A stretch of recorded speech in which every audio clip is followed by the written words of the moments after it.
Well, welcome back.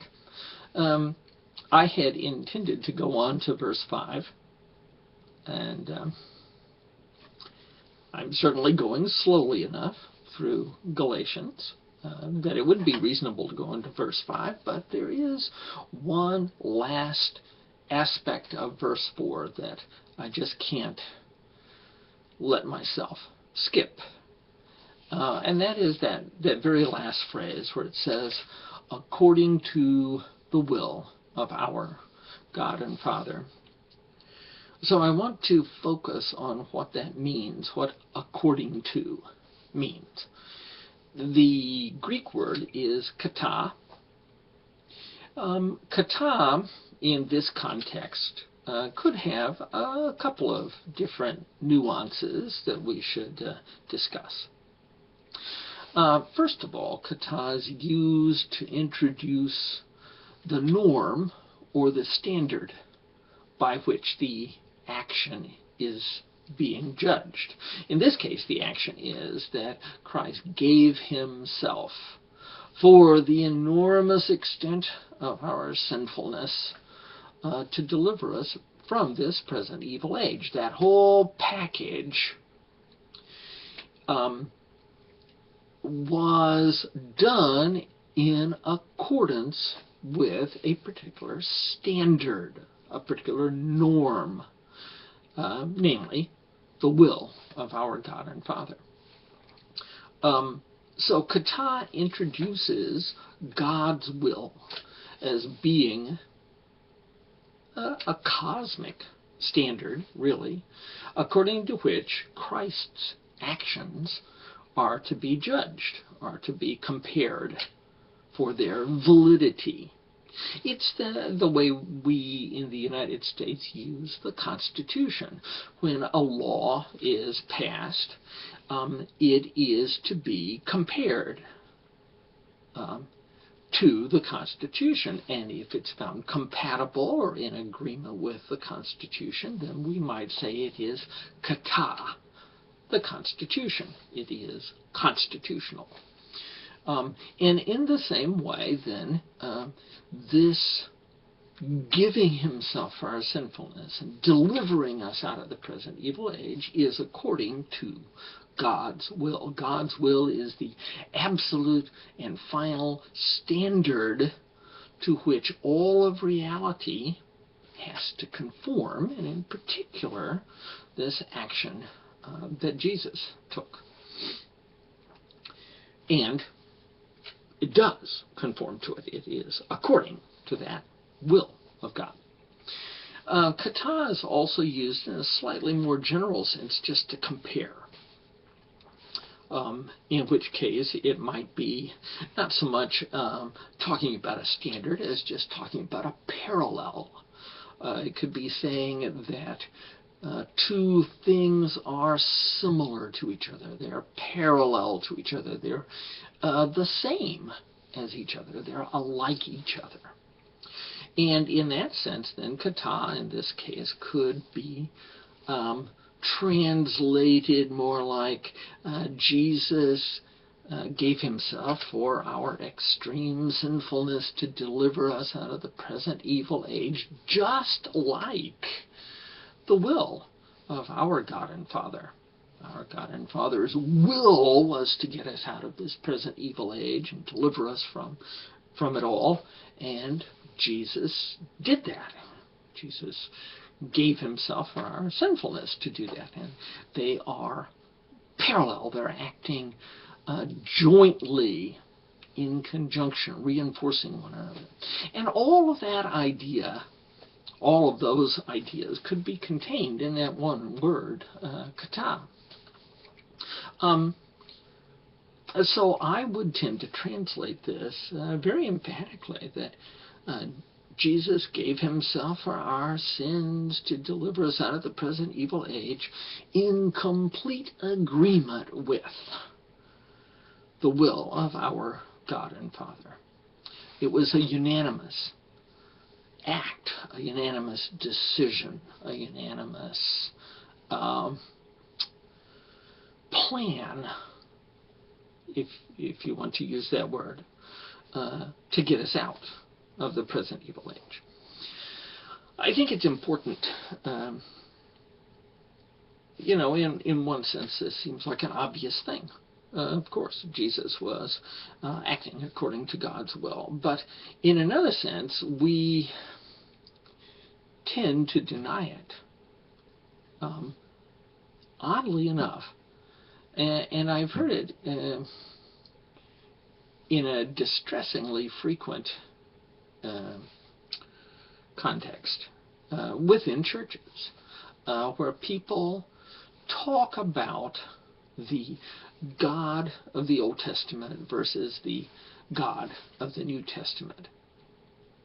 And I think they can't possibly know what they're talking about. They don't really mean what they seem to be saying. It has always been a Christian understanding that there's only one God, and that the Bible is a single, unified book, that there's a progress in the revelation, starting at Genesis and going up through the Old Testament and Isaiah and Daniel and going right up into the New Testament. It's one thing. It's one revelation. And it builds on itself. It adds clarity to what came before. And so we see the New Testament as being the culmination of that process of revelation. But we don't see a change in the nature of God. We don't see, in particular, a change in the nature of God's will from the beginning to the end. Now, the Old Testament tends to be less accessible for modern Gentile Christians. And we tend to, I think in churches, we tend to try to read it, and we get lost, we get mystified, not being able to understand the motivations behind what characters in the Old Testament do, and so we feel a little bit like outsiders looking in, and we take the easy and the lazy course, and we just kind of avoid the Old Testament, and we think, and it inevitably becomes part of the way of thinking that the God of the Old Testament is somebody kind of weird. And really, what we need to do is just focus on the New Testament, because that's the last stuff. It's got the punchline of the whole thing. It's got the summary, and we don't really need the Old Testament anymore. We can read some of the Psalms, and people who have quiet times, they'll focus on the parts of the Old Testament that are accessible, and they'll leave behind the parts that are more uncomfortable. And I think that's a really big mistake. First of all, it leads us to think in a really unbiblical way, as if there were two gods involved in the Bible and not just one. I think that's a really serious mistake to make. Even if it's in the innocuous sense of just kind of a subconscious mode of thought. I think it's dangerous. I think it, first of all, it excludes us from part of our heritage, the Old Testament, that we really need for spiritual maturity. I think it impoverishes us spiritually to give up access to that part, that Jewish part of our heritage. And I think it makes us shallow in the way we read the New Testament. The New Testament is, in a Christian viewpoint, the fulfillment of the revelation that was given in the Old Testament, and it grows out of it, and it's part of it, and it requires that foundation of the Old Testament to give us a full grasp of what the New Testament is talking about. And so I think Christians have been they've felt excluded from the Old Testament, and that has made us increasingly shallow in our understanding of the Bible and Christian faith in general.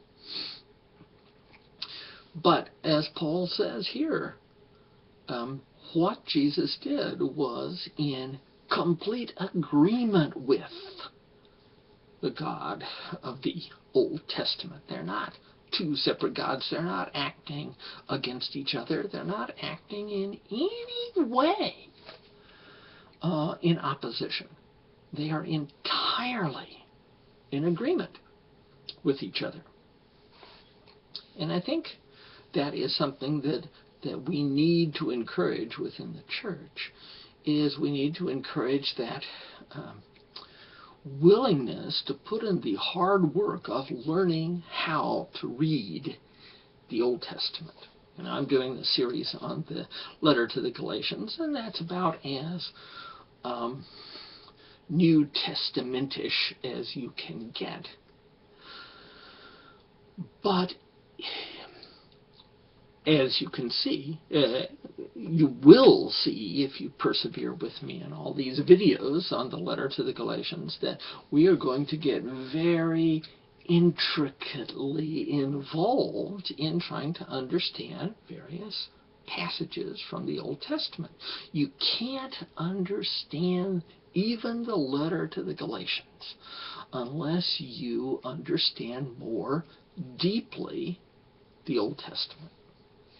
So I urge you, if you've ever in your life said something like the God of the Old Testament as opposed to the God of the New Testament, if you've ever thought that way, you need to reevaluate your whole way of looking at things.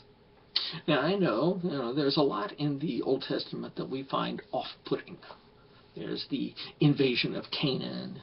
There are that whole war going into the Promised Land. There's Sodom and Gomorrah. There's the flood. There's a lot of wrath in the Old Testament, and we don't like it. And we can do a cop-out and just say, well, that's the Old Testament. Or we can actually try to put in the energy into growing our understanding of the one God who is behind the entire Bible. And I'm hoping that as we go on in Galatians, that's one of the side effects of this entire study, is that not only will you understand better what Jesus actually did, but you'll begin to understand what it grew out of, how understanding that background really helps you to appreciate better what Jesus did and why he did it. So I could not let that passage pass by without this encouragement to persevere in reading the Old Testament. And in the next video, I will go on into verse 5, and I hope to see you, or rather, I hope you will see me then.